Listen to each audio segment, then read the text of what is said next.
నీవేనయా ఆధారము, నీవేనయా ఆశ్రయము, నీవేనయా ఆధారము, నీవేనయా ఘోర పాపిని నేనయా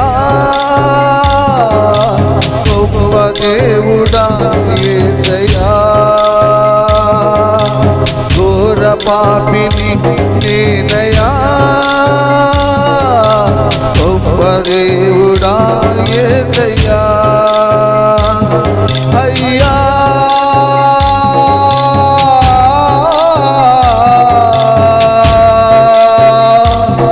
అయ్యా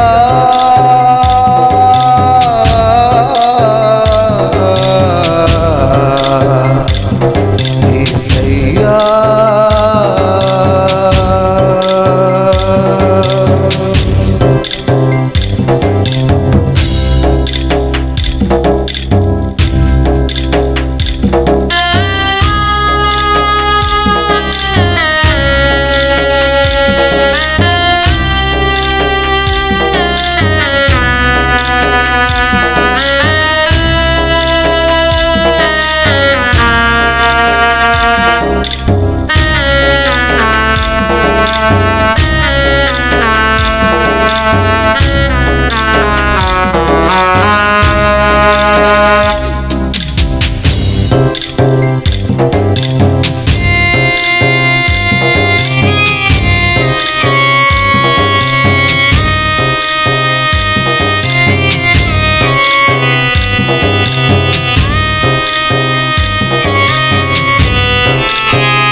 ఆత్మీయులే నన్ను త్రోసివేసిరి, అవమానమునే నాకు కలుగజేసిరి.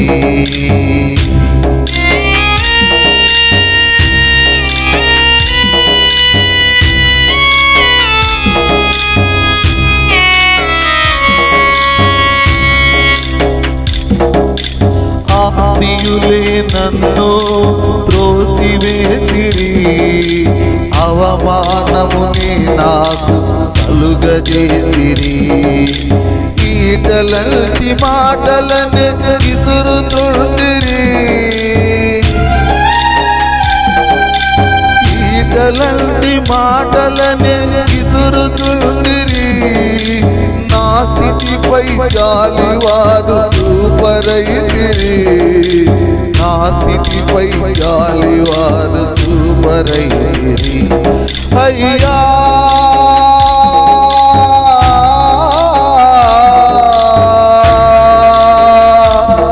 అయ్యా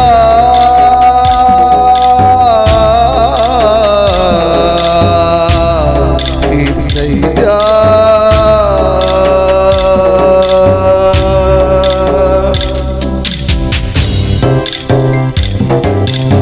ఆశ్రయము నీవేనయా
నాకు అన్యులైతిరి, బంధువులు నా యొద్దకు రాక ఉంటిరి.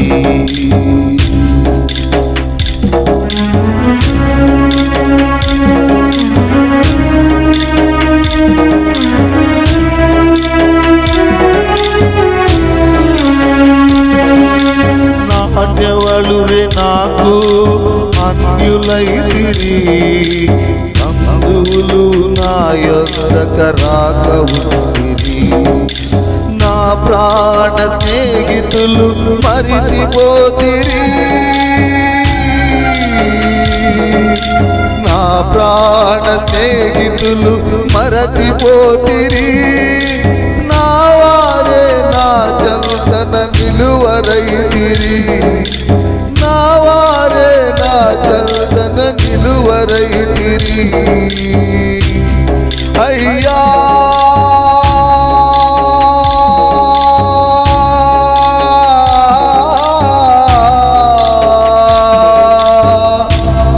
అయ్యా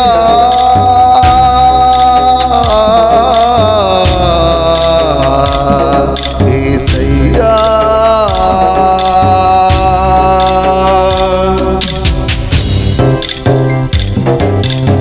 ఆశ్రయము నీవేనయా, ఆధారము నీవేనయా, ఆశ్రయము నీవేనయా, ఆధారము నీవేనయా.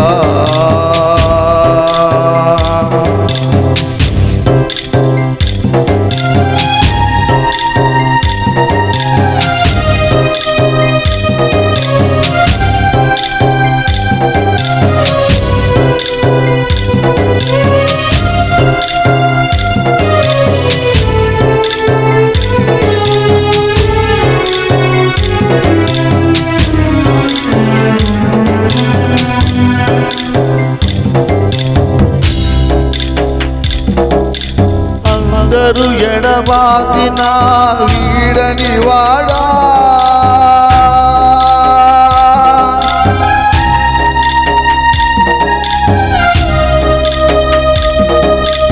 అమ్మ కన్న మిన్న ప్రేమ చూపే తోడా,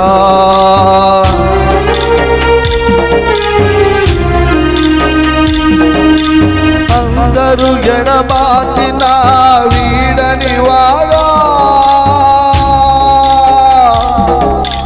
అమ్మ కన్న మిన్న ప్రేమ చూపే తోడా. నీ చల్లని ఒడిలోకి నన్ను చేర్చుమా,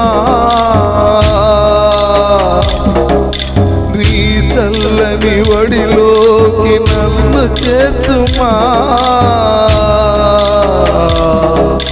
నీ రెక్కల నీడలోన సేదదీచుమా, నీ రెక్కల నీడలోన సేదదీచుమా. అయ్యా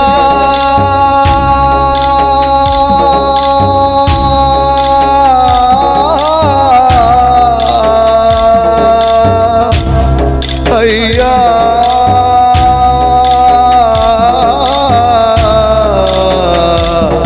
యేసయ్యా,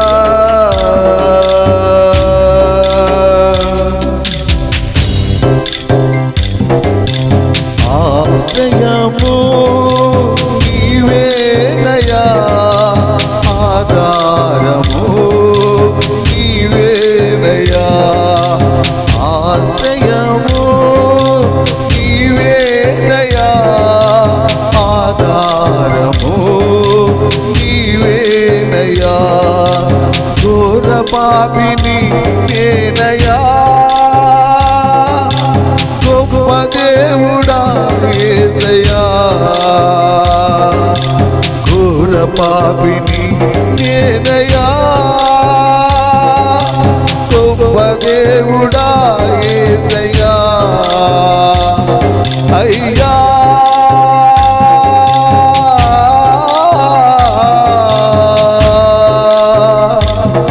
అయ్యా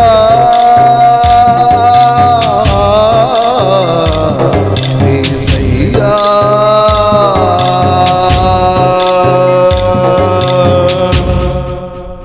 హల్లెలూయా హల్లెలూయా. కూడి వచ్చిన మీ అందరికీ ప్రభు అయిన యేసుక్రీస్తు నామంలో వందనాలు తెలియజేస్తా ఉన్నానండి. ఇప్పటి వరకు చక్కగా దేవుని ఆరాధన కార్యక్రమాన్ని పాటల ద్వారా చక్కగా కొనసాగించుకున్నాం. కొద్ది సమయం దేవుని వాక్యాన్ని ధ్యానం చేసుకుందాం. హల్లెలూయా. సరే, ఈరోజు వాక్యంలో మొట్టమొదటిగా సంఖ్యాకాండము 35వ అధ్యాయము 9వ వాక్యం నుంచి మనం చదువుకుందాం. మరియు యెహోవా మోషేకు ఇలాగా సెలవిచ్చును, నీవు ఇశ్రాయేలుతో ఇట్లా అనుము, మీరు యదార్థను దాటి కనాము దేశములోకి వెళ్ళిన తరువాత ఆశ్రయపురములుగా ఉండుటకు మీరు పురములను ఏర్పరచుకొనివలెను.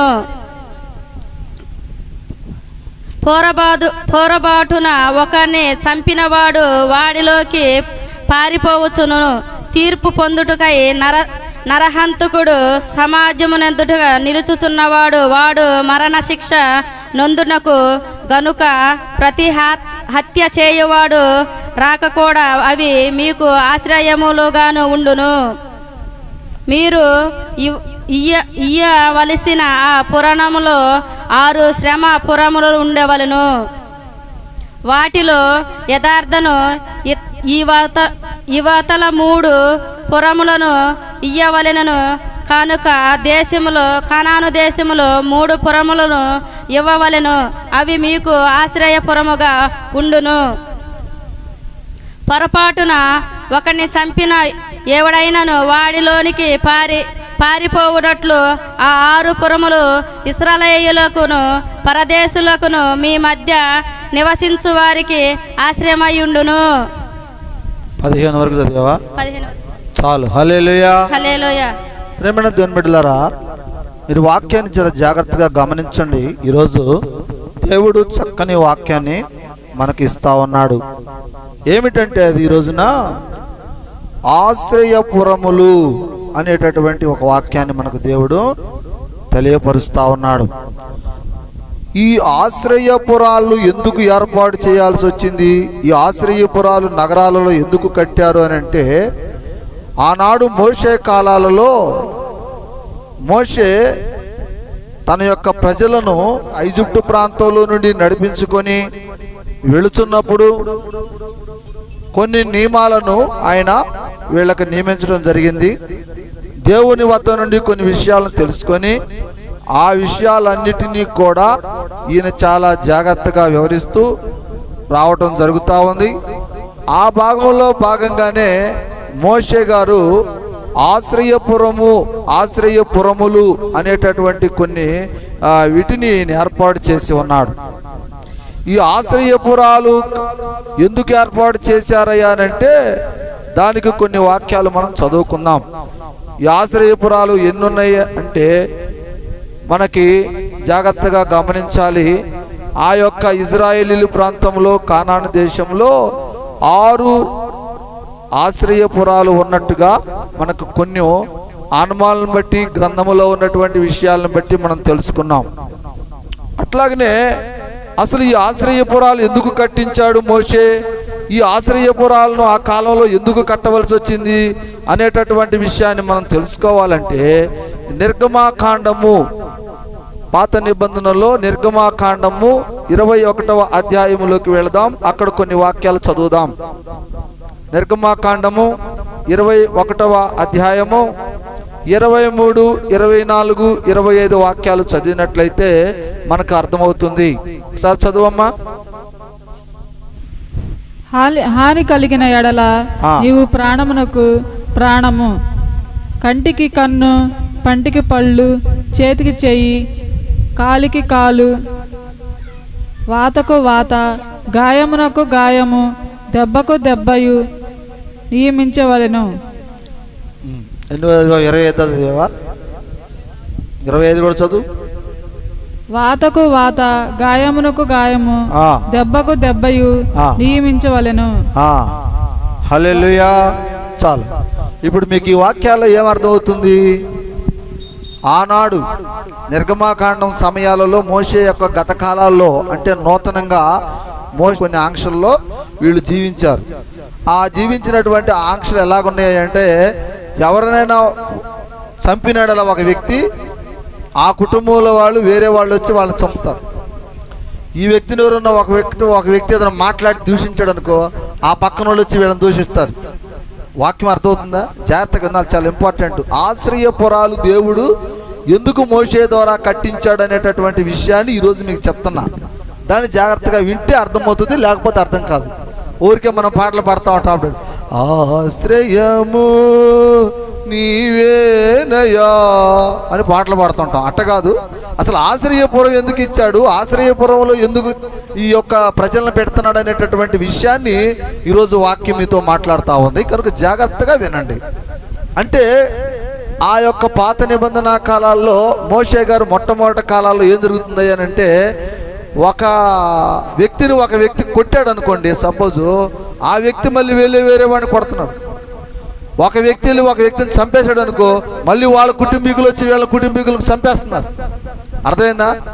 అట్లాగా జనం చాలా కఠినంగా ఉంటున్నారు, చాలా కఠినమైన పరిస్థితుల్లో ఉంటున్నారు.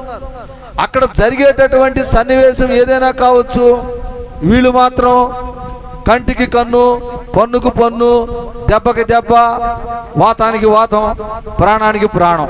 ఈ స్థితిలో మానవ జీవితము కొనసాగుతూ ఉంది.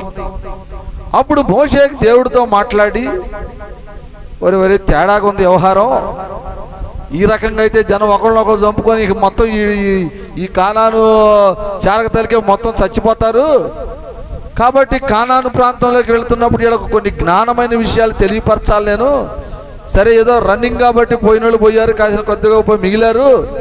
ఇక దేవుడు తీసుకెళ్తున్నటువంటి ఆ కానాను ప్రాంతంలో కూడా దేవుడు ఎక్కడైతే పాలు తేనె ప్రవహించేటటువంటి ప్రాంతంలోకి తీసుకెళ్తున్నాడో ఆ ప్రాంతంలో కూడా వీళ్ళు కొట్టుకొని ఈ రకంగా చచ్చిపోతారేమో అని చెప్పేసి దేవుడు మోషేతో మాట్లాడాడు. ఏం మాట్లాడాడు మోషేతో అంటే, ఇదిగో మోషే, వీళ్ళు ఈ రకంగా ఒకరికొకరు చంపుకోవడం కాదు, దీనికి ఒక సిస్టమ్ పెట్టాలను.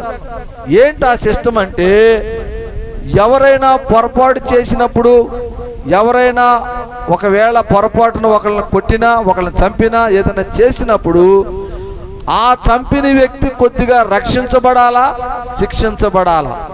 రక్షించబడాలా, శిక్షించబడాలా? అంటే అర్థం ఏంటంటే, ఇక్కడ జాగ్రత్తగా వాక్యం చదివితే మీకు అర్థమవుతుంది. ఇదిగో యెహోషువలోకి వెళదామా? యెహోషువలోకి వెళదాం పదండి ఒకసారి. యెహోషువ అనేటటువంటి అధ్యాయం తీయండి. మళ్ళీ ఫస్ట్కి వస్తే యెహోషువ అధ్యాయం తీస్తే అక్కడ యెహోషువలో దేవుడు మాట్లాడుతున్నాడు. చూడండి ఏమరా అంటున్నాడా? యెహోషువ అధ్యాయంలో 20వ అధ్యాయంలోకి వెళదాం. యెహోషువ 20వ అధ్యాయము 1వ వాక్యం నుండి చదువమ్మా. ఇక్కడ రాయబడిన వాక్యాలు యెహోవా యెహోషువ వరకు సెలవిచ్చిన దేవనగా, నీవు ఇశ్రాయేలులతో ఇట్లను తెలియకపోతే పొరపాటున ఒకని చంపిన నరహత్యకు పారిపోవుటకు నేను మోషే నోట మీతో పలికించి ఆశ్రయపురమును మీరు ఏర్పరచుకొనవలెను. హత్య విషయమై ప్రతి హత్య చేయువాడు రాకపోవునట్లు అవి మీకు ఆశ్రయపురము అగును. ఒకడు ఆ పురములో ఒక దానికి పారిపోయి ఆ పుర ద్వారము నిలిచి ఆ పూర్వము యొక్క పెద్దలు వినునట్లు తన సంగతి చెప్పిన తర్వాత వారు పూర్వములోనికి వానిని నేర్చుకొని తన యొద్ద నివసించుటకు వానిని స్థలమియ్యవలెను. హత్య విషయములో ప్రతి హత్య చేయువాడు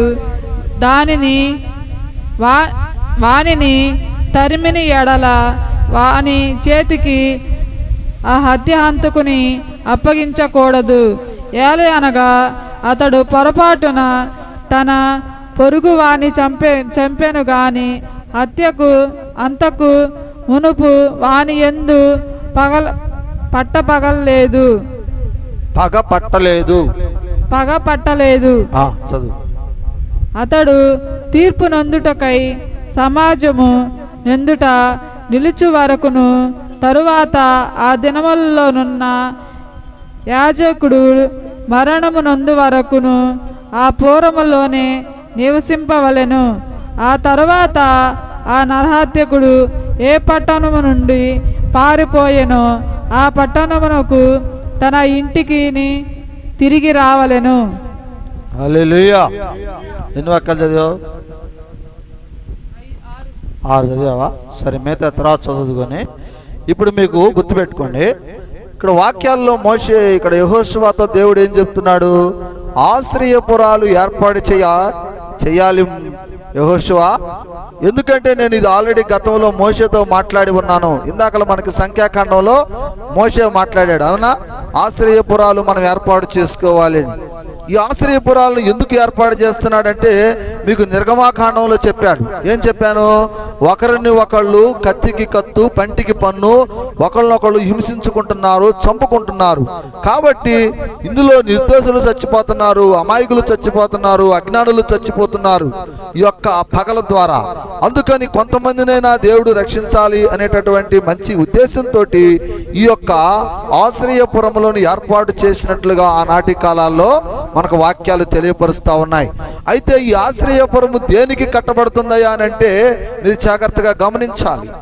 ఎందుకనంటే ప్రియమైన దేవుని బిడ్డలారా, ఇప్పుడు ఏదైనా ఒక సమస్య వచ్చినప్పుడు అంటే మనము రకరకాల గ్రామాలకు వెళుతూ ఉంటాం, ప్రయాణాలు చేస్తూ ఉంటాం, లేకపోతే ఏదైనా ఊర్లలోకి వెళ్ళి పని బాటలతో బ్రతుకుతూ ఉంటాం. జాగ్రత్తగా వినాలి. అక్కడికి వెళ్ళి మనం పని కోసం బ్రతుకుతున్నప్పుడు అక్కడ ఇంకో కొంతమంది పని వాళ్ళు ఉంటారు. వారికి మనకి మధ్యలో అనుకోకుండా ఏదైనా ఘర్షణ కలిగినప్పుడు, ఏదైనా సమస్య వచ్చినప్పుడు పొరపాటున ఒక వ్యక్తిని ముందుగా దండించడం జరుగుతుంది. జరిగినప్పుడు ఒకరికొకరు చిన్న మనస్పర్ధలు ఏర్పడతా ఉండొచ్చు. ఆ ఏర్పడినప్పుడు వాళ్ళ మధ్యలో పగ వచ్చి అతడు మళ్ళీ ఇతడును కూడా హింసించాలని కక్ష కట్టి ఇతడి మీదకు రాకుండా ఉండటానికి, అతడు వచ్చి ఇతడిని హింసించకుండా ఉండటానికి ఇతడు ఆ యొక్క గ్రామములో పట్టణములో ఏదైతే ఆశ్రయపురం అని ఏర్పాటు చేసి ఉన్నదో ఆ ఆశ్రయపురానికి వెళ్ళాలి అని చెప్పేసి ఆనాటి ప్రజలకు చెప్తున్నాడు. అంటే సపోజ్ వారిద్దరి మధ్య ఘర్షణ జరిగింది. ఏదో ఒక వ్యక్తి పొరపాటున అనుకోకుండా ఒక వ్యక్తిని కొట్టుకున్నాడు, దెబ్బలు మిగిలారు, పొరపాటు జరిగినప్పుడు ఎదుటివాడు పగబట్టి ఇతడిని హింసించకుండా ఇతడిని చంపకుండా ఉండటం కొరకు ఇతడు ఏం చేయాలంటే వెంటనే అతడి దగ్గర నుంచి రక్షించుకోవటానికి ఆశ్రయపురానికి వెళ్ళిపోవాలి. ప్రతి గ్రామానికి దగ్గరలో పెద్ద పెద్ద పట్టణాల్లో ఏర్పాటు చేసి ఉంటాయి ఇవి. ఆ ఆశ్రయపురానికి ఇతను వెళ్ళిపోయి ఆశ్రయపురంలో ఉన్నప్పుడు ఇక ఈ రెండో వ్యక్తి ఉన్నాడే, ఇతను కొట్టినోడో కొట్టించుకున్న వాళ్ళు ఉంటారు కదా, దెబ్బతిన్నోళ్ళు, వీళ్ళు వెళ్ళి ఆ ఆశ్రయపురంలో ఉన్నటువంటి వ్యక్తి మీద చెయ్యి వేయకూడదు. ఎందుకంటే ఎప్పుడైతే ఆశ్రయపురంలోకి ఇతను వెళ్ళిపోయాడో అక్కడ ఒక దైవ సేవకుడు ఉంటాడు, ఆశ్రయపురంలో రక్షక భటులు ఉంటారు, ఆశ్రయపురంలో అతన్ని కాపాడేటటువంటి వ్యక్తులు ఉంటారు.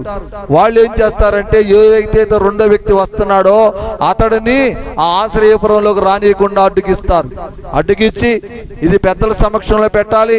ఈ సమక్షంలో పెట్టిన తర్వాత ఇది ఉద్దేశపూర్వకంగా జరిగిందా లేకపోతే అనుకోకుండా ఏదో చిన్న ప్రమాదంలో అనుకోకుండా ఒకరి మధ్య ఒకరి ఘర్షణ జరిగిందా, ఎట్లా పొరపాటు జరిగింది ఈ విషయం అనేటటువంటి దాన్ని అక్కడ చర్చించి పెద్దల సమక్షంలో దానిని అప్పుడు తీర్మానం చేయాలనేటటువంటి ఉద్దేశంతో ఈ ఆశ్రయపురాలు ఏర్పాటు చేసినట్లుగా ఆనాటి కాలాల్లో ఉన్నాయి. అంటే అంతకు ముందు కాలాల్లో ఏం జరిగింది? ఈ ఆశ్రయపురాలు లేవు. ఈ ఆశ్రయపురాలు లేనప్పుడు ఏం జరిగేది? ఒక వ్యక్తులు ఇద్దరు ఘర్షణ పడ్డప్పుడు ఈడు వాడిని కొట్టినప్పుడు ఒకవేళ అతని మీద ఎక్కువ దెబ్బలు తగిలో ఇతనికి ఎక్కువ దెబ్బలు తగిలినప్పుడు కక్ష కట్టుకొని ఈ ఊరోళ్ళు ఆ ఊరి మీదకి, ఆ ఊరోళ్ళు ఈ ఊరి మీదకి వచ్చి ఒకరికొకరు కొట్టుకొని ఒకరికొకరు చంపుకొని హింసించుకునేవాళ్ళు. అంత కఠినమైనటువంటి రోజులు నడుస్తూ ఉన్నాయి. అలాంటి కఠినమైనటువంటి రోజుల్లో ఈ యొక్క మోషే ఏం చేశాడు అంటే తెలివిగా ఇట్లా పగలతోటి వీళ్ళు కొట్టుకుంటున్నారు, పగ ప్రతీకారాలతో వీళ్ళు కొట్టుకుంటున్నారు. కాబట్టి ఈ పగలు ప్రతీకారాలు వీళ్ళ మధ్యలో కొంతైనా ఆగాలి అని అంటే ఈ ఆశ్రయపురములు మనం కట్టించాలా. ఈ ఆశ్రయపురం ఏం జరుగుతుందంటే ఎవరైతే మరి పొరపాటున బలహీనపడ్డాడో అంటే ఇతర వ్యక్తులు పోట్లాడుకున్నప్పుడు ఎవరికో భయం కలిగిద్ది. అయ్యో వాడు నన్ను చంపేస్తాడు, నేను బలహీనుడనో, లేకపోతే వాడు నన్ను కొట్టేస్తాడు, నేను బలహీనుడనో భయం కలిగిద్ది. ఎవరికైతే భయం కలుగుతుందో ఆ భయం కలిగినటువంటి వ్యక్తి వెంటనే ఈ ఆశ్రయపురానికి వెళ్ళాలి. వెళ్ళినట్లయితే అక్కడ ఉన్నటువంటి అతను ఉన్నటువంటి ఆ యొక్క పెద్దలందరూ కూడా ఇతను కాపాడతారనమాట. హల్లెలూయా. దానికోసం ఈ ఆశ్రయపురాలు ఏర్పాటు చేశాడు. ఎవరు ఏర్పాటు చేశారు? మోషే కాలాల్లోనే ఏర్పాటు చేశాడు. కాబట్టి ఆనాడు ఎందుకు కూడా ఏర్పాటు చేశాడంటే జరిగినటువంటి సన్నివేశం ఏంటనేది మనకు తెలియదు కాబట్టి దాన్ని నిర్ధారణ చేసుకొని తర్వాత దాన్ని పరిష్కారం చేసుకోవాలి. ఒకవేళ ఇది నిజంగా ఉద్దేశపూర్వకంగా కక్ష కార్పుణ్యాలతోటి కానీ జరిగి ఉన్నట్లయితే దానికి శిక్ష వేస్తారు. వాళ్ళైనా సరే, ఆశ్రయపురం వాళ్ళైనా సరే శిక్ష వేస్తారు. కాదు ఏదో ఒక అనుకోకుండా ఒక ప్రాంతంలోకి వెళ్ళారు, అక్కడ పని బాటలు చేసుకుంటున్నప్పుడు ఆ ప్రాంతంలో ఏదో అనుకోకుండా వాళ్ళకి వీళ్ళకి మధ్య చిన్న ఘర్షణ జరిగింది, అనుకోకుండా జరిగింది, ఇది వాళ్ళకి వీళ్ళకి ఎటువంటి వైర్యం లేదు, జస్ట్ కొద్దిగా అనుకోకుండా జరిగినటువంటి సన్నివేశం ఇది అనేటటువంటి విషయాన్ని వాళ్ళు గమనించినట్లయితే దానిని వాళ్ళు సరిచేస్తారు. ఎలాగనంటే ఇతడి మీద కోపపడి ఉండటానికి ఇవ్వలేదు. ఇక ఎవరైతే ఆశ్రయపురంలోకి అడుగు పెట్టారో అతడిని వాళ్ళు రక్షిస్తారు. అయితే అతను ఎలా రక్షించబడతాడయ్యా అంటే ఈ ఆశ్రయపురంలోకి వెళ్ళినటువంటి వ్యక్తి ఎప్పటి వరకు ఉండాలయ్యా అంటే ఈ ఆశ్రయపురంలో ఉన్నటువంటి యజమానుడు ఎంతకాలం అయితే ఉంటాడో, యజమానుడు అంటే అక్కడ ఒక పెద్ద ఉంటాడు, ఒక పెద్ద తీర్పిస్తాడు. ఆ పెద్ద బ్రతికి ఉన్నంత కాలం ఆయన ఆశ్రయపురంలోనే ఉండాలి. హల్లెలూయా. ఆ పెద్ద చనిపోయిన తర్వాత వాళ్ళు తన గ్రామానికి వెళ్ళిపోవచ్చు. ఒకవేళ ఈ పెద్ద ఉండంగానే ఇతడు పారిపోయి వెళ్ళాడు అనుకో తన గ్రామానికో తన ప్రాంతానికో, అప్పుడు వాళ్ళు మళ్ళీ వీడి మీద పగ తీర్చుకోవచ్చు. హల్లెలూయా. సబ్జెక్ట్ అర్థం చేసుకోండి. ఆశ్రయపురంలోకి వెళ్ళినప్పుడు ఆశ్రయపుర పెద్ద ఏదైతే సంజాయిషీ చేసి తీర్పిచ్చాడో అతడు బ్రతికి ఉన్నంత కాలము ఈ ఆశ్రయపురంలోకి వెళ్ళిన వ్యక్తి అక్కడే ఉండాలా, అక్కడే భోంచేయాలి, అక్కడే తినాలా, అక్కడే ఉండాలా, ఆశ్రయపురంలోనే తన జీవితాన్ని గడపాలా, ఇంటికి వెళ్ళకూడదుగా. అర్థమవుతున్న వాక్యం? ఇప్పుడు మీకు అర్థమయ్యేలా చెప్తా. అంటే ఈ రోజును మీరు గమనించినట్లయితే ఆనాటి ఆశ్రయపురాలు ఈనాడు మనం ఎలా చెప్పుకోవచ్చు అని అంటే ఈరోజు మనం వాటిని పోలీస్ స్టేషన్లుగా పరిగణించుకోవచ్చు. హల్లెలూయా. అంతేనా కాదా? ఇతర వ్యక్తులు ఘర్షణ పడినప్పుడు, ఎవరో ఒక వ్యక్తి బలహీన పడినప్పుడు ఈ వ్యక్తి అర్జెంటుగా ఏం చేస్తాడు? వెళ్ళి స్టేషన్లోకి వెళ్ళిపోయి సరెండర్ అయిపోతాడు. పోలీసుల కాడికి వెళ్ళి సరెండర్ అయిపోతాడు. అయ్యా వాడి వల్ల నాకు ప్రమాదం ఉంది, అయ్యా ఆమె వల్ల నాకు ప్రమాదం ఉంది, అయ్యా వాడి వల్ల నాకు భయం ఉంది అని చెప్పి సరెండర్ అయిపోతే పోలీసులు వాళ్ళని హ్యాండ్ ఓవర్ చేసుకొని ఎవరైతే ఇతని మీదకు మరి యుద్ధం ప్రకటిస్తున్నాడో ఇతడు ఆపుదల చేస్తాడు. అంతేనా? స్టేషన్లోకి వెళ్ళి కూర్చున్న వాళ్ళని పగబెట్టిన వాళ్ళు కొడతారా? కొట్టగలుగుతారా మనం? ఎందుకు కొడతాం? అక్కడ ఎవరుంటారు? ఎస్ఐ గారు ఉంటాడు, కానిస్టేబుల్స్ అందరూ అధికారులు ఉన్నారు. వీలైతే వాళ్ళు ఈయన్ని కొడతారు. అంతేనా? స్టేషన్లోకి వెళ్ళి సరెండర్ అయినటువంటి వ్యక్తిని కొడతానికి నువ్వు వెళితే ఎవరు కొడతారు? పోలీసులు కొట్టబోయే వాళ్ళని కొడతాడు. హల్లెలూయా. అంటే ఈనాడు పోలీస్ స్టేషన్లు ఆనాటి ఆశ్రయపురాలుగా మనం గుర్తిస్తా ఉన్నాం.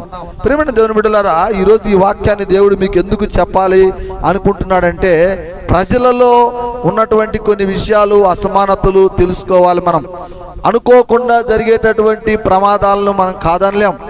చూడండి ప్రియమైన దేవుని బిడ్డలారా, మనం ప్రయాణమై వెళుతూ ఉంటే అనుకోకుండా మనం ఒక సైడ్ వెళ్తా ఉన్నాం.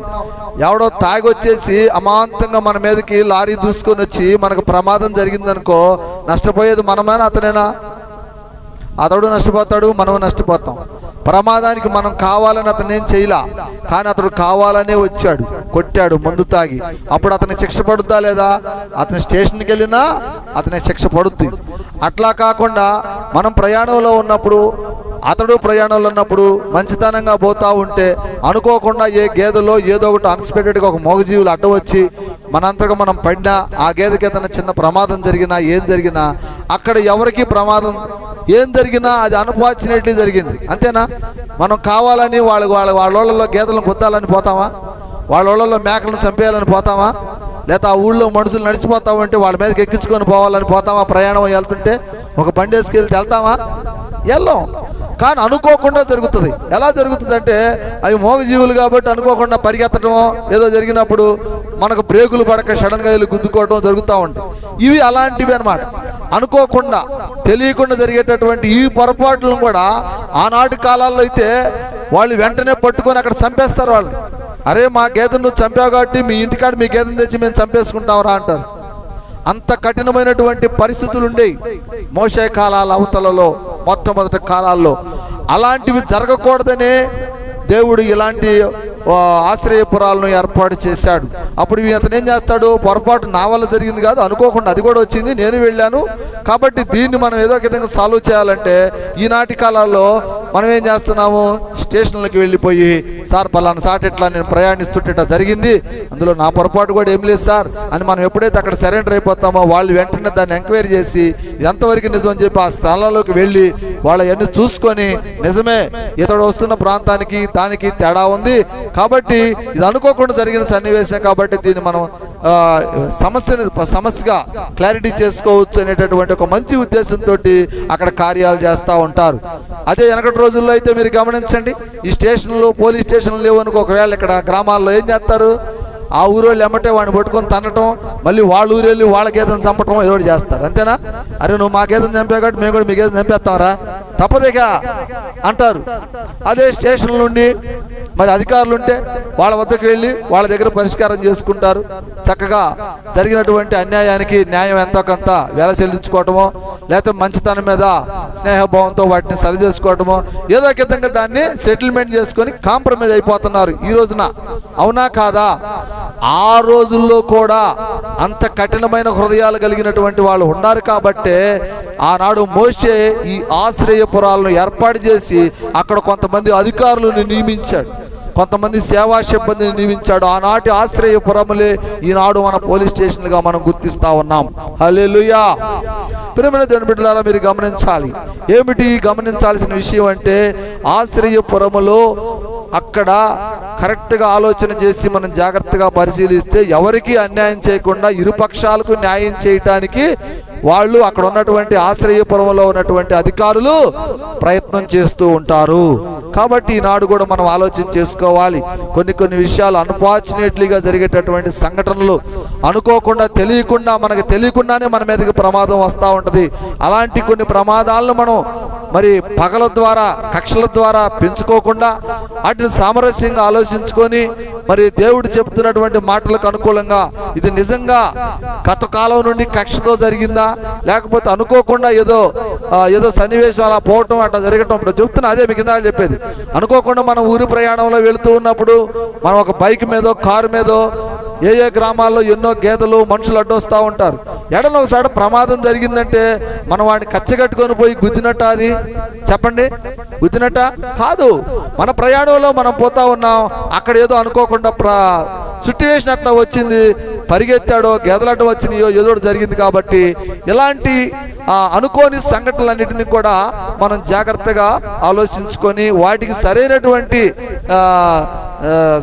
శిక్షను సరైనటువంటి సమాధానాన్ని మనం తెలుసుకోవటానికే ఈ ఆశ్రయపురాలు ఏర్పాటు చేసినట్లుగా ఇక్కడ వాక్యం సెలవిస్తూ ఉంది.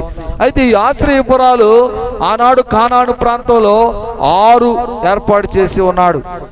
6 ప్రాంతాలు 6గా ఉన్నాయన్నమాట. ఇప్పుడు మనం కూడా గమనిస్తే మరి ఒక్కొక్క మండలానికి ఒక పోలీస్ స్టేషన్ ఉంటుంది. అవునా కాదా? మండలానికి ఒక స్టేషన్ ఉంటుంది. పెద్ద పెద్ద మున్సిపాలిటీల్లో ఒక 5-6 పోలీస్ స్టేషన్లు ఉంటాయి. ఎందుకుంటాయి అంటే ఆయా ప్రాంతాల వాళ్ళకి న్యాయం చేయడం కోసం ఉంటాయి. అట్లానే వీళ్ళు కూడా కానాను దేశం అంతటా కూడా దగ్గరగా 42 నుంచి 48 వరకు ఆశ్రయపురాలను ఏర్పాటు చేసుకొని ఎవరైనా ఏదైనా పొరపాటు జరిగినప్పుడు వెంటనే ఆశ్రయపురానికి వెళ్ళినట్లయితే ఆశ్రయపురంలో ఉన్నటువంటి అధికారి అతడును భద్రపరిచి తర్వాత వాటికి సంబంధించిన విషయాలన్నీ ఎంక్వైరీ చేసి అసలు ఏంటి పొరపాటు అనేది తెలుసుకొని అక్కడ ఎవరైతే ఆశ్రయపురంలోకి వెళ్ళారో అతనికి శిక్ష పడకుండా ఆపుతారు. ఒకవేళ ఉద్దేశపూర్వకంగా జరిగిందని తెలిసినట్లయితే అతడికి శిక్ష వేస్తారు వాళ్ళు కూడా. హల్లెలూయా. గమనించండి, అవునా కాదా? ఇప్పుడు కావాలని ఒక వ్యక్తి పగబడి చంపాడు అనుకో, అది నిరూపణ అయింది. నిజమేనండి, ఇతడు ఒకప్పుడు అతడికి పగ ఉన్నాడు, వాడికి వీడికి పగ ఉందండి, ఈ పగల వల్లే వీళ్ళు ఇటు చేశారండి అని ప్రజలు సాక్ష్యం చెప్పారనుకో, నువ్వు ఆశ్రయపురంలోకి వెళ్ళినా కూడా నీకు శిక్ష పడుద్ది. ఆనాటి కాలాల్లో కూడా, ఈనాటి కాలాల్లో కూడా పడిద్దా లేదా? పొరపాటు జరిగిన దానికి ఎవరేం చేయరు, సాక్ష్యం ఉంటుంది. దేనికైనా ఉంటుందా లేదా? ఏదైనా సాక్ష్యం ఉంటుంది. ఏమండి, ఏదో అనుకోకుండా జరిగింది కానీ ఇది కావాలని నేను పగతో చేసుకుంది కాదు, ఇది అనుకోకుండా జరిగిందే కానీ దీనివల్ల ఎవరికి ఎలాంటి కక్షలు లేవండి అనేటటువంటిది పక్కనటువంటి ప్రజలు ద్వారా కొన్ని సాక్ష్యాల ద్వారా దాన్ని పరిగణలోకి తీసుకొని దాన్ని వాళ్ళు సామరస్యంగా తీర్చేస్తారు. మరి ఆశ్రయపురంలో ఎందుకు ఉంచుతున్నారు ఈయన్ని? సమస్య క్రియేట్ అయితే అని అంటే వీళ్ళు ఏమన్నా పగబెట్టుకొని ఉండి అతనికి ఏమన్నా అన్యాయం చేస్తారేమోనని కొంతకాలం అలా కొనసాగిస్తారు. అంటే నేను అనుకోవటం ఏంటంటే 1 సంవత్సరం పాటు ఉండదు, 1 సంవత్సరానికి ఆటోమేటిక్గా దాని గురించి మర్చిపోతారు. దాని మీద పగ ప్రతీకారం ఉండదు. ఏదో పొరపాటు జరిగిందిలే, అదేదో మన టైం బ్యాడ్, పానీకి ఏదో జరిగింది, దానివల్ల మనం పొద్దాకలు దాన్ని పట్టుకొని ఇబ్బంది పడకూడదు, మనం మన కుటుంబాలు మన భవిష్యత్తు ఏంటి, మన పిల్లలేంటి ఈ ఆలోచన చేసుకోవాలి మనం అని కొంతకాలం గడిచిపోయిన తర్వాత ఇవి మర్చిపోతారు, ఈ పగలు మర్చిపోతారు అనేటటువంటి ఉద్దేశంతో అట్లాగా ఎవరైతే ఆశ్రయపురంలోకి వెళ్ళాడో అతడిని కొంతకాలం అక్కడ ఉంచుతారు. ఆ తర్వాత అతను మళ్ళీ రిలీజ్ చేస్తుంటారు అన్నమాట. అట్లాగా ఈ ఆశ్రయపురాలు ఏర్పాటు చేయడం జరిగింది ఆనాటి కాలాల్లో అని వాక్యం సెలవిస్తూ ఉంది. ప్రియమైన దేవుని బిడ్డలారా, ఇంకొక వాక్యం చూద్దాం. ఏమిటి ఆ వాక్యం అంటే ద్వితీయోపదేశ కాండము 19వ అధ్యాయము 4వ వాక్యం నుండి మనం చదువుకుందాం. హల్లెలూయా. పారిపోయి బదుకల నరహత్యకుని గూర్చి పద్ధతి ఏదనగా, ఒకడు అంతకు ముందు తన పొరుగువానిని యందు పగబట్టక చదువు కరెక్ట్గానే చదువుతుంది.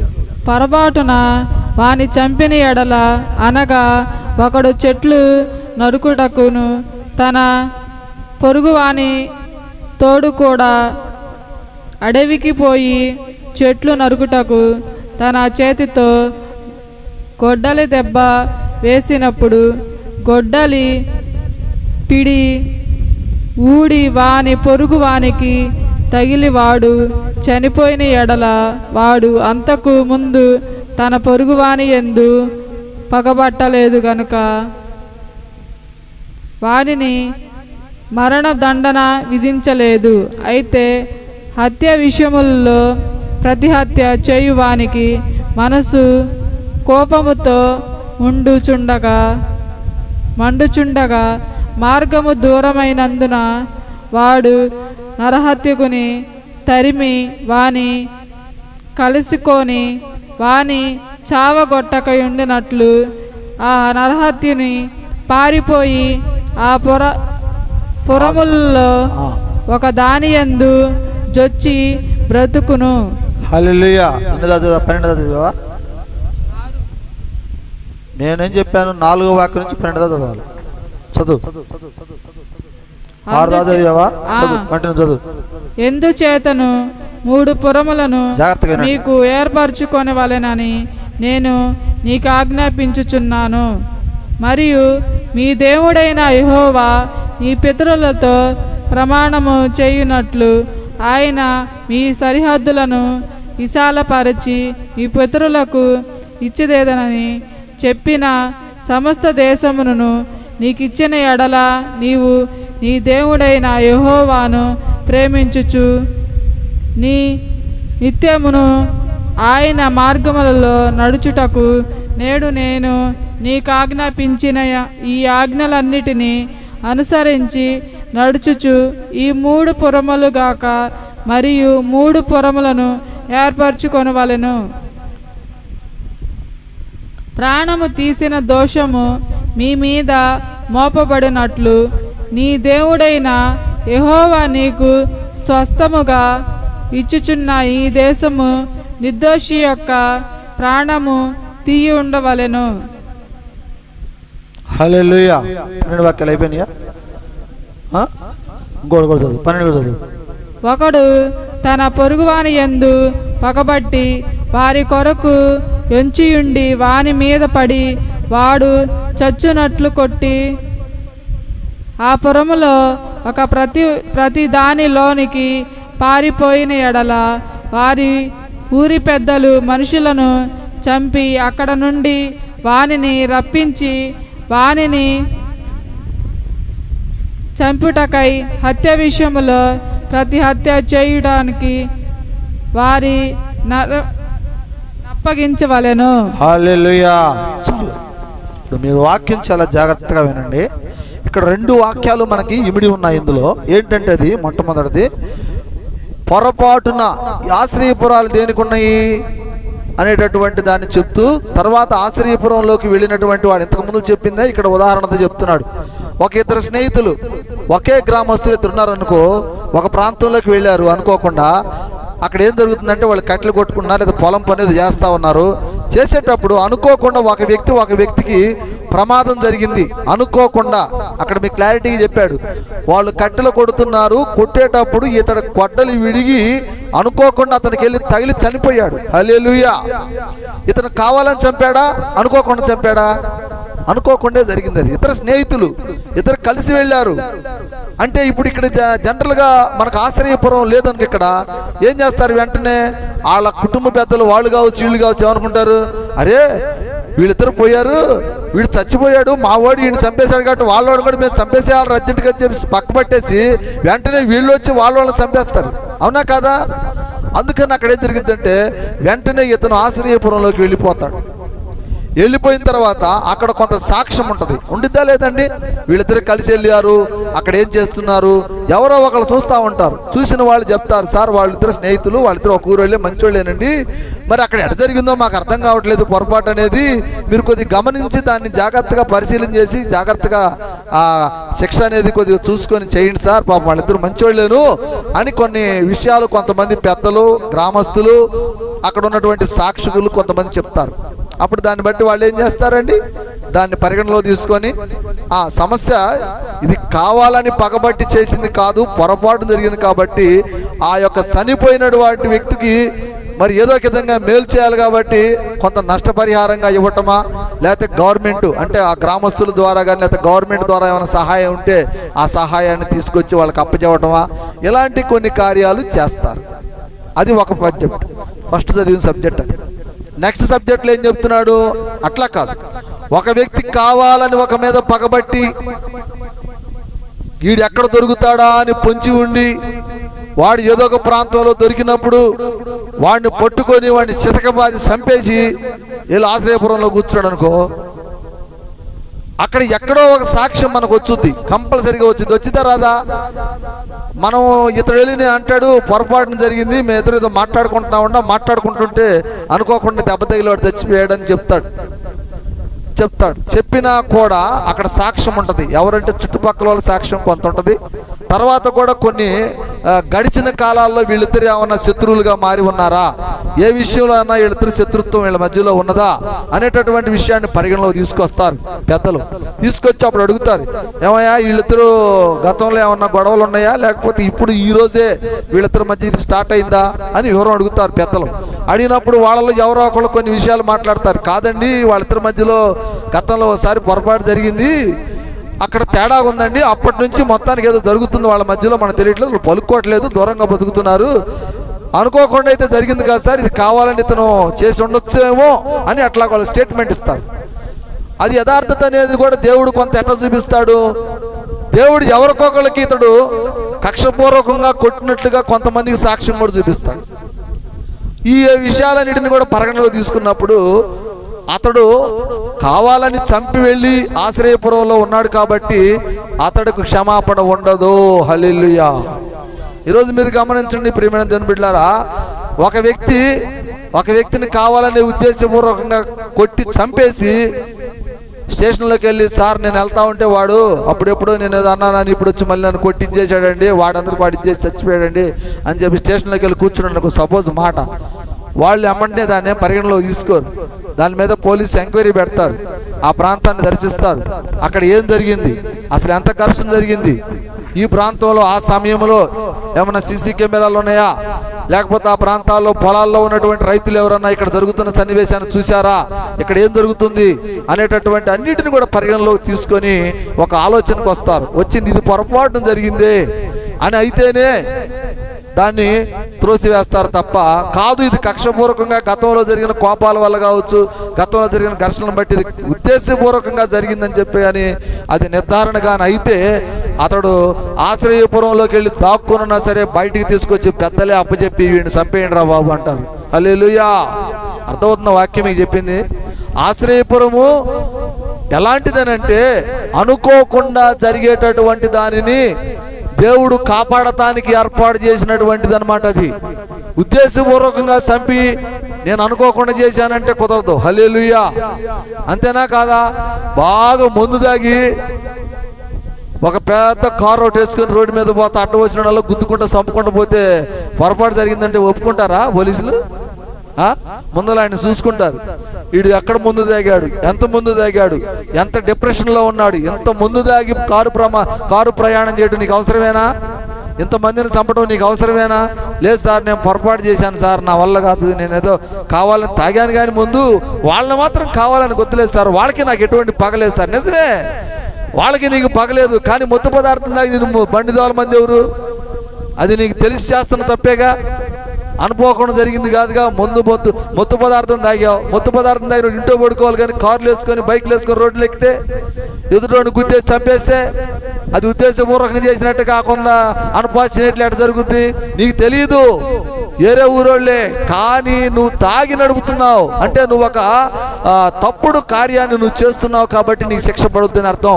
అట్లానే ఒక వ్యక్తి ఉద్దేశపూర్వకంగా పగతోటి కక్షలతోటి కానీ ఒక మనిషిని చంపినట్లయితే అతడుకు కంపల్సరిగా శిక్ష పడింది. ఆనాటి ఆశ్రయపురాల్లో కూడా ఈనాటి పోలీస్ స్టేషన్లలో కూడా. ప్రేమణ దేవుని బిడ్డలారా మీరు గమనించండి, ఇక్కడ ఇంకొక సన్నివేశాన్ని కూడా మీరు గుర్తుపెట్టుకోవాలి.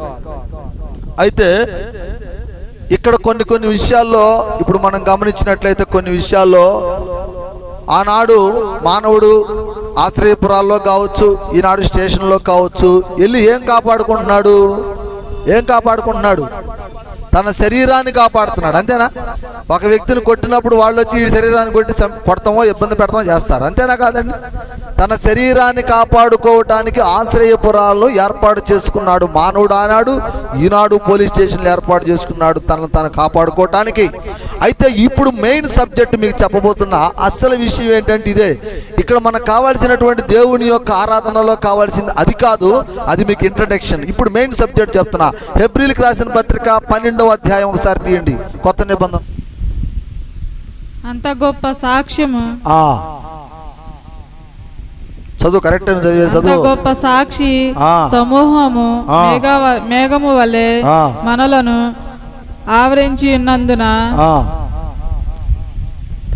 మనము కూడా ప్రతి భారమును సులువుగా చిక్కులలో పెట్టు పాపములను విడిచబెట్టి విశ్వాసమునకు రక్తయు దానిని కొనసాగించు వాడనైన యేసు వైపు చూచుచు మన ఎదుట ఉంచబడిన పందెములలో ఓపికతో పరుగెత్తెదము. ఆయన తన ఎదుట ఉంచబడిన ఆనందము కొరకై అవమానమును నిర్లక్ష్యపెట్టి సిలువను సహించి దేవుని సింహాసనము యొక్క గుడి పాశ్యమును ఆసీనుడై ఉన్నాడు. హల్లెలూయా. చాలు 3 వాక్యాలు. ఇక్కడ మీరు జాగ్రత్తగా గమనించాల్సిన విషయం ఏంటంటే ఈనాడు ఈ లోకాల్లో మనం చేసినటువంటి తప్పులకు శిక్ష ఇక్కడ వేస్తారు. శరీరానికి శరీరం అయితే శరీరం, మనిషికి మనిషి, డబ్బు అయితే డబ్బు, ఏదో ఒకటి అయిపోతుంది. ఓకే, ఇంతవరకు ఓకే. కానీ ఈ ప్రక్రియ జరిగిన తర్వాత మానవ దేహంలో ఉండేటటువంటి ఆత్మ ఉన్నదే, ఉందా లేదా? ప్రతి మనిషికి ఆత్మ ఉందా లేదండి? ఉందా లేదా? చెప్పండి గట్టిగా, ఉందా లేదా? ఈ కార్యం జరిగిన తర్వాత నీ ఆత్మ రక్షించబడాలి అని అంటే నువ్వు శిక్ష చేసినా, నీతిమంతుడిగా ఉన్నా, ఏదున్నా సరే పొరపాటు అనేది నీలో ఉంది కాబట్టి, నీ శిక్ష పడింది కాబట్టి నువ్వు చనిపోవటమో బ్రతకటమో ఏదో జరుగుతుంది. అది ఓకే. అయితే ఈ కాలాల్లో పొరపాట్లు తెలిసి తెలియక జరిగినటువంటి ఈ యొక్క నీ జీవిత కాలాల్లో జరిగినటువంటి సంఘటనలన్నిటిని కూడా బేస్ చేసుకొని ఏం చేస్తుంటాడంటేనండి, దీనిలో సాతాను పాత్ర కొంత ఉంటుంది. సాతాను పాత్ర ఎంత ఏంటండి, కోపము, పగ, ద్వేషము, ఈర్ష్య ఇలాంటివన్నీ సాతాను యొక్క పాత్రధారులు అన్నమాట. మనుషుడు ఈ విధమైనటువంటి కోపాలు, పగలు, ప్రతీకారాలతో రగిలి చనిపోయినట్లయితే ఎదుటి వాళ్ళు ఒకరికొకళ్ళు వీళ్ళ ఆత్మలన్నీ ఎక్కడికి వెళ్తాయి? నిత్య నరకానికి పోతాయి. అయితే ఇక్కడ దేవుడు ఏం చెప్తున్నాడంటే, యేసుక్రీస్తు వారు ఒక మాట చెప్తున్నాడు. ఇదిగో ప్రియమైన నా దేవుని బిడ్డలారా, మీ అందరి కోసం నేను సిలువను మోసాను, మీ అందరి కోసం రక్తం పెట్టాను, మీ అందరి కోసం ప్రాణం పెట్టి నేను ఆరోహణమై ఇదిగో ప్రపంచంలో పరిశుద్ధుడుగా నేను ఆ ప్రపంచంలో చూస్తా ఉన్నా. ఇదిగో అనేక మందితోటి నేను నా వాక్యం ద్వారా మాట్లాడుతా ఉన్నా. మీరు పరిశుద్ధులు కావాలి. మీ అందరూ కూడా మానవ దేహాలలో ఉన్నప్పుడే మీ మనస్సులను పరిశుద్ధత వైపు తీసుకురావాలి. మీలో కోపము, ద్వేషము, పగ, ప్రతీకారాలు ఉండకూడదు. అలాంటివి కానీ మీ హృదయాలలో ఉండి మీరు చనిపోయినట్లయితే మీరు కంపల్సరిగా నిత్య నరకానికి వెళ్ళిపోతారు. కాబట్టి ఇదిగో పైన ఉన్నటువంటి సాక్ష్య సమూహం అనేకమైనటువంటి బిడ్డలు మీకు సాక్ష్యం ఇస్తా ఉన్నారు. అనేక మంది దైవ సేవకులు దేవుని రాజ్యంలోకి వెళ్ళి ఉన్నారు. అనేక మంది వాక్యాలు మనం వింటున్నాం. అనేక మంది సేవకుల యొక్క జీవిత చరిత్రలు మనం చదువుతున్నాం.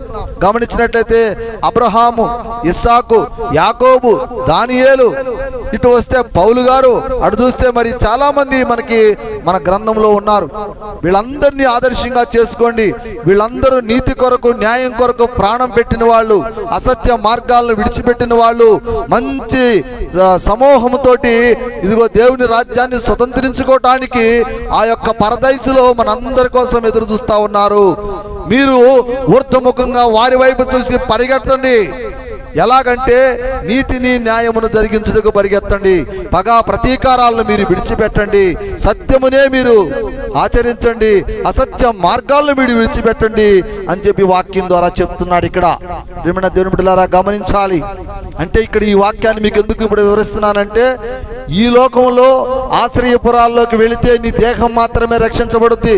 ఒకవేళ నువ్వు అనుకోకుండా ఒక వ్యక్తిని చంపావు, అది నేరమే, అది తప్పే. కానీ ఒక్కోసారి నీకు తెలియకుండా జరిగింది కూడా నువ్వు దానికి శిక్ష అనుభవించాలి. ఎక్కడ? దేవుని వద్ద. దేవుడు ఏమంటాడంటే, ఎవరా నువ్వు తీసుకెళ్ళి ఆ గొడ్డలు సరిగ్గా ఉందో లేదో చూసుకోవాల్సిన బాధ్యత నీకు లేదా? మరి సరిగ్గా లేనప్పుడు దాన్ని ఎలా ఉపయోగించావు? నీలో కూడా కొంచెం మైండ్ సెన్స్ లేదు కదా. మీ ఇద్దరు స్నేహితులే, కావాలని చంపలేదు, కానీ నీలో మైండ్ సెన్స్ ఏమైంది ఇక్కడ అని దేవుడు కొన్ని ప్రశ్నలు వేస్తాడు. కాబట్టి ఇక్కడ నువ్వేం చేయాలి? నువ్వు పొరపాటును చేసినా కూడా అది దేవుని వద్ద ఒప్పుకోవాలి. అయ్యా నాలో పొరపాటు ఉంది తండ్రి, నాలో కూడా పొరపాటు ఉంది, నేను కావాలని వదలకపోయినప్పటికి కూడా నేను దాన్ని ముందే సరి చేసుకుని ఉండాల్సింది, దాన్ని ముందే నేను చెక్ చేయాల్సి ఉంది. ఒకవేళ ఇసిరినప్పుడు ఏమైనా ఊడిద్దా, ఏమైనా పొరపాటును పోయిద్దా అని నేను ముందే దాన్ని గ్రహించుకొని కానీ జాగ్రత్త పడినట్లయితే నా సోదరుడు, నా బంధువు చనిపోయి ఉండేవాడు కాదు. దీనికి కూడా నేను తప్పు చేసిన వాడినే తండ్రి, నన్ను క్షమించు, నన్ను శిక్షించు తండ్రి అని చెప్పి మనం దేవుడితోటి ఒప్పందం చేసుకోవాల్సిన బాధ్యత మన మీద ఆధారపడి ఉంది. అవునా కాదా? అలా కాకుండా ఏదో జనం తీర్పిచ్చారులే, ఆ పొరపాటు జరిగిందిలే, పోనీలే, నిన్ను వదిలేయచ్చు. ప్రజలు, ఈ లోక ప్రజలను వదిలేయచ్చు. కానీ సైతానాడు ఒప్పుకోడు. ఏమయ్యా, వాడికి మైండ్ లూజ్ చేసి అది అట్లా ఊడేటట్టు పెట్టిందే నేను, తెలివిగా వాడిని చంపిందే నేను. మాకు తెలియదా ఏంది చంపినోడికి? వాడి తప్పు లేదు, నేను చేసా సైతాన్ని, కాబట్టి వాడు నా అకౌంట్ అంటాడు అక్కడ సైతాన్ గారు. హల్లెలూయా. అలాంటప్పుడు నువ్వు తప్పించుకోవాలి. అలాంటప్పుడు ఆ పొరపాటు నువ్వేం చేయాలంటే దేవుని పాదాల చెంతకెళ్ళి ఒప్పుకోవాలి.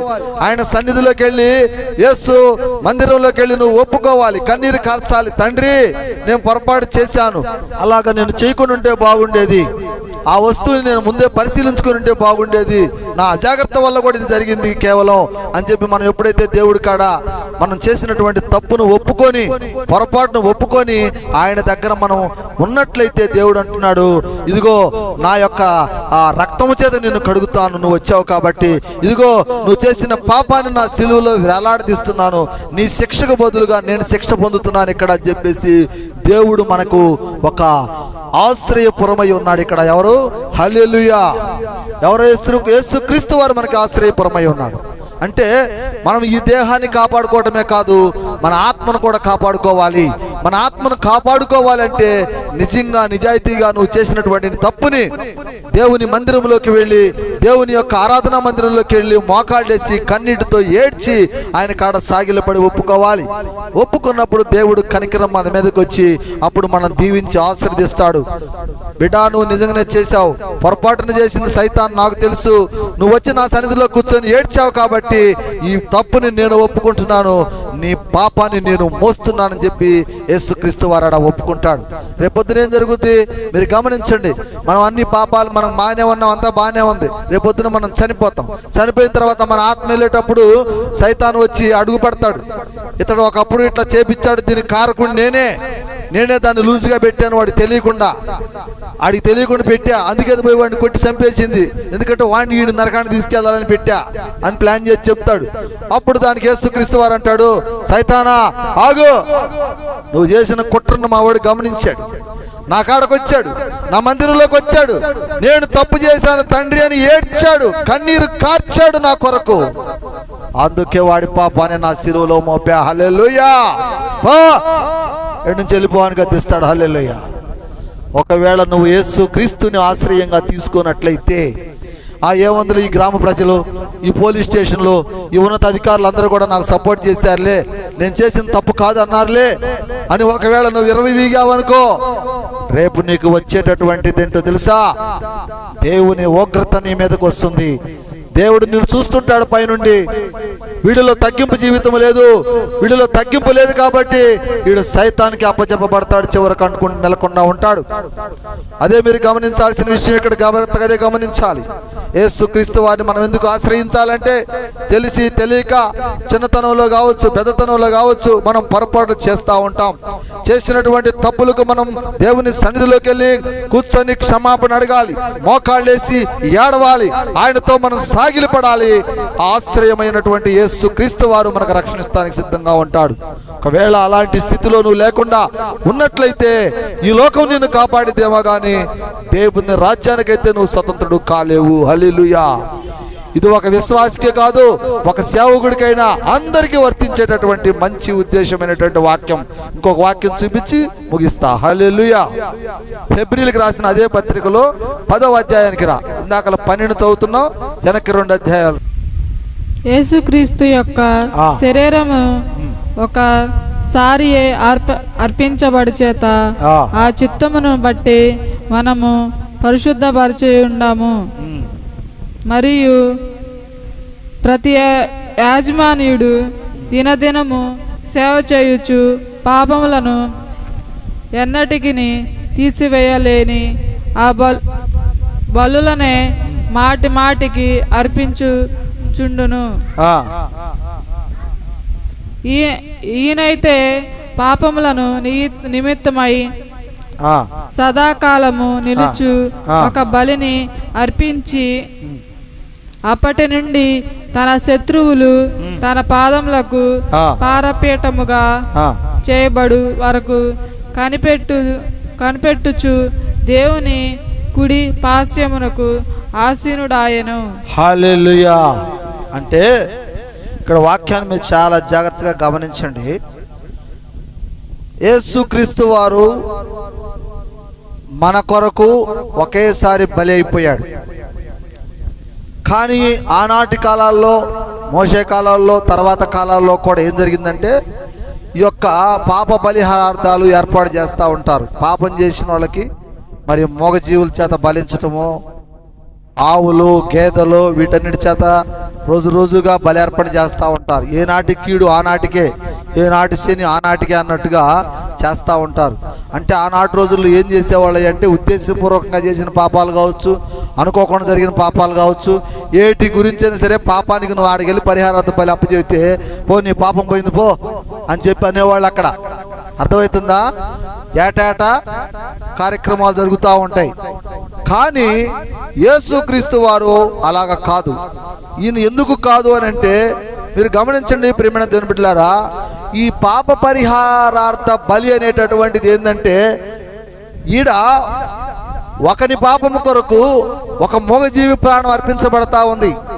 కాబట్టి అదిను పాపమే. అర్థమవుతుందా?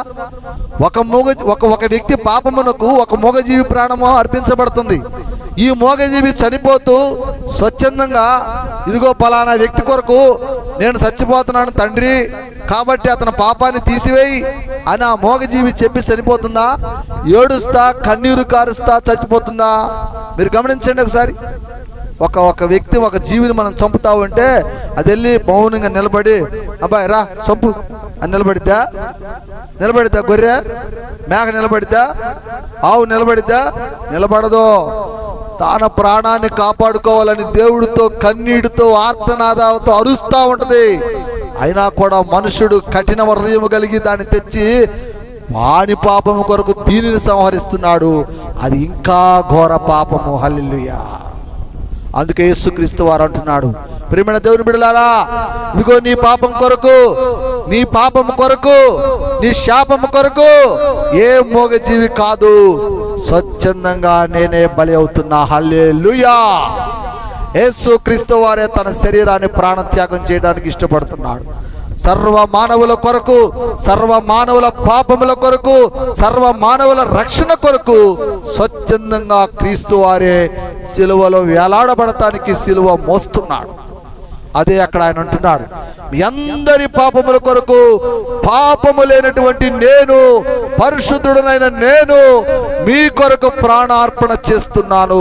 కనుక ఈనాడు నుండి నువ్వు పాపివని తెలుసుకొని నీ పాపమును నా వద్ద మోకాళ్ళేసి ఒప్పుకొని పాపమును విడిచి పరిశుద్ధుడవై జీవించినట్లయితే నేను నిన్ను నా రాజ్యానికి చేర్చుకుంటాను.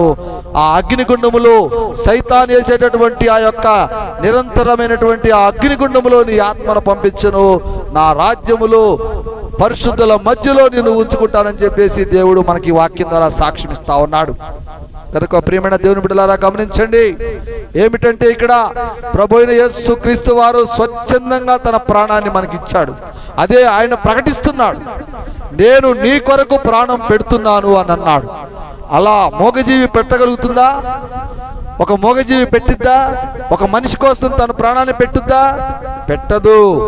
కానీ యేసుక్రీస్తు వారు ఇక్కడ పెడుతున్నాడు, స్వచ్ఛందంగా పెడుతున్నాడు, సంతోషంగా పెడుతున్నాడు, ఆనందంగా పెడుతున్నాడు. ఎందుకంటే తండ్రి ఉద్దేశమైనది. ఇక్కడ తండ్రి ఎవరు? దేవుడు.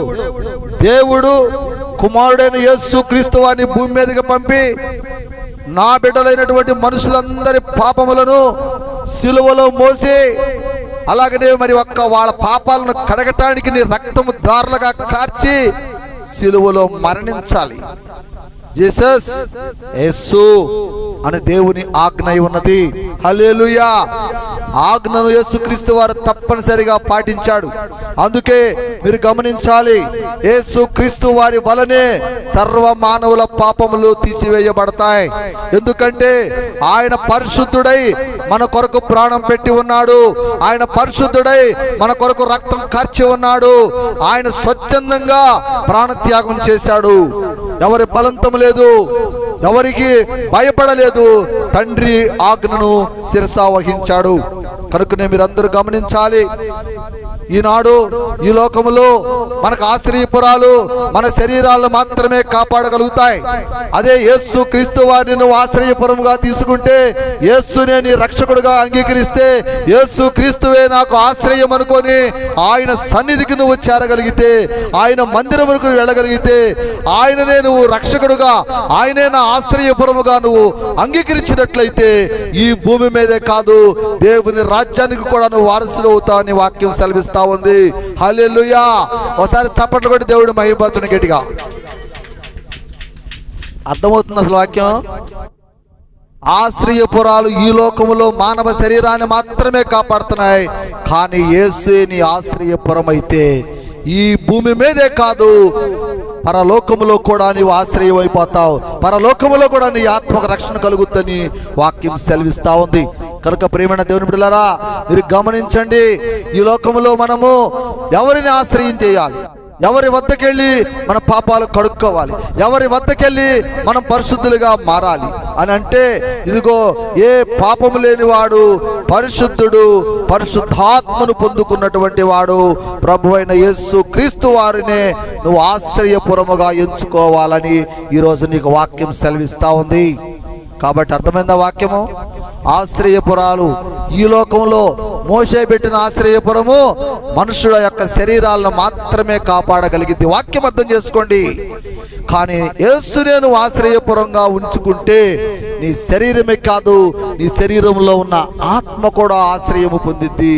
కనుక ఈనాడు యేసు క్రీస్తు వారిని ఎవరైతే ఆశ్రయపురముగా చేసుకుంటారో వారి శరీరములు, ఆత్మలు అన్నీ కూడా రక్షించబడి నిత్య రాజ్యములోకి చేర్చబడతాయని ఈరోజు వాక్యం సెలవిస్తా ఉన్నాడు. హల్లెలూయా. చెప్పబడిన వాక్యము దేవుడు దీవించునుగాక. హల్లెలూయా. స్తోత్రం, స్తోత్రం, స్తోత్రం, స్తోత్రం, స్తోత్రం. పరిశుద్ధుడా, ప్రేమమయుడా, కరుణామయుడా, దయామయుడా యేసయ్యా. అబ్బా తండ్రి నాయనా, నీ పాదాలకు వందనాలు. ఘనమైన నీ నామానికే స్తోత్రాలు, ఘనమైన నీ నామానికే మహిమ కలుగును గాక. నాయనా, ఈరోజు నువ్వు ఆయన తండ్రి అయ్యా నువ్వు మాట్లాడి ఉన్నావు. సంఖ్యాకాండము 35వ అధ్యాయంలో నుంచి నా తండ్రి మోషే ద్వారా ఆశ్రయపురములను ఈ లోకంలో నియమించి ఉన్నావు ప్రభువా. ఎవరైతే నాయన అనుకోకుండా నిర్దోషులైనటువంటి వాళ్ళు మరి చేసినటువంటి పాపములను రక్షించటానికి, ఈ లోకములో మానవ యొక్క శరీరాలను కాపాడటానికి నాయన నువ్వు ఆశ్రయపురాలను ఏర్పాటు చేసినట్లుగా నీ వాక్యాలు సెలవిస్తా ఉన్నాయి. అలాగనే నాయన ఈ లోకంలో శరీరాలే కాదు, మరి మాగలో శరీరంలో ఉన్నటువంటి ఆత్మ కూడా రక్షించబడాలి అని అంటే తండ్రి ఇదిగో నాయన హెబ్రీయులకు రాసిన పత్రిక 10వ అధ్యాయంలో నువ్వు మాట్లాడి ఉన్నావు. యేసు క్రీస్తుని ఎవరైతే నమ్ముకుంటారో, యేసు క్రీస్తు వారిని ఎవరైతే ఆశ్రయపురముగా ఏర్పాటు చేసుకుంటారో వారందరూ కూడా ఈ భూమి మీదే కాదు దేవుని రాజ్యములో కూడా ఆశ్రయం పొందిన వారు అవుతారని వాక్యం సెలవిస్తా ఉంది. నాయన చెప్పబడిన వాక్యాలు ఎంతో అమూల్యమైనటువంటివి తండ్రి.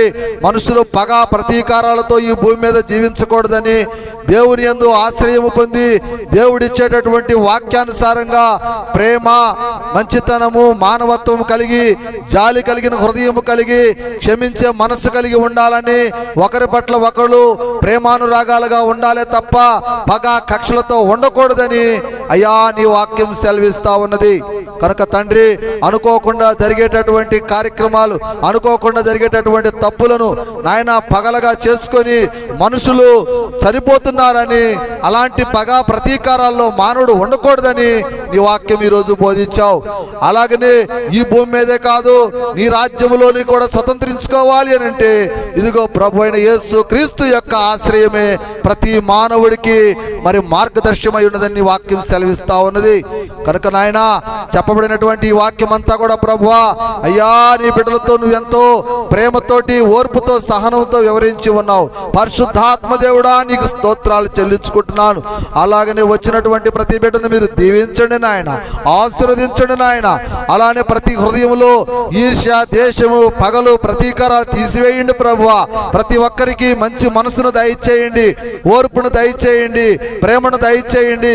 అనుకోకుండా జరుగుతున్నటువంటి కక్ష, అనుకోకుండా జరిగేటటువంటి విషయాల మీద మానవుడు కక్షలు పెట్టుకొని ప్రతీకారాలతో జీవించకుండా దానిని దేవుని వద్ద ఒప్పుకొని క్షమాపణ చేసుకొని దాన్ని విడిచిపెట్టి మంచి మనసుతో జీవించాలని, దేవుని రాజ్యాన్ని స్వతంత్రించుకోవాలని నీ వాక్యం సెలవిస్తా ఉంది. కనుక తండ్రి చెప్పబడినటువంటి వాక్యం అంతా కూడా నువ్వు దీవించి రక్షించావని నమ్ముచు దేవుని కుమారుడు ఈ లోకానికి రక్షకుడు అయిన యేసు క్రీస్తు పరిశుద్ధ నామంలో ప్రార్థించి బ్రతిమలాడుచున్నాను నా తండ్రి, ఆమేన్. పరలోక ప్రార్థన చేయండి.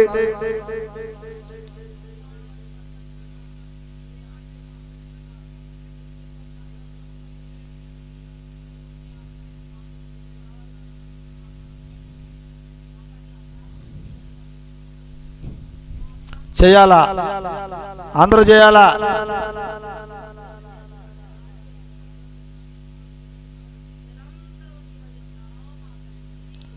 ఆమేన్.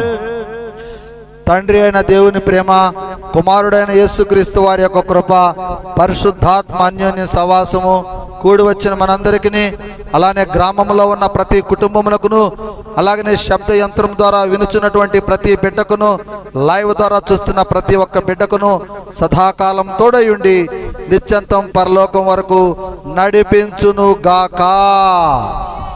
ఆమేన్. ప్రభు యేసు రక్తమే జయం, ప్రభు శిలువ రక్తమే జయం. యేసు క్రీస్తు నామమునందు మనందరికీ నిత్య జీవము కలుగునుగాక. ఆమేన్. హల్లెలూయా, హల్లెలూయా, హల్లెలూయా. దేవుని నామాని స్తోత్రాలు. కూడి వచ్చిన మీ అందరికీ ప్రభు అయిన యేసుక్రీస్తు నామములో వందనాలు చేస్తూ ఈ ఆరాధన కార్యక్రమాన్ని ఇంతటితో ముగిస్తా ఉన్నాను. హల్లెలూయా.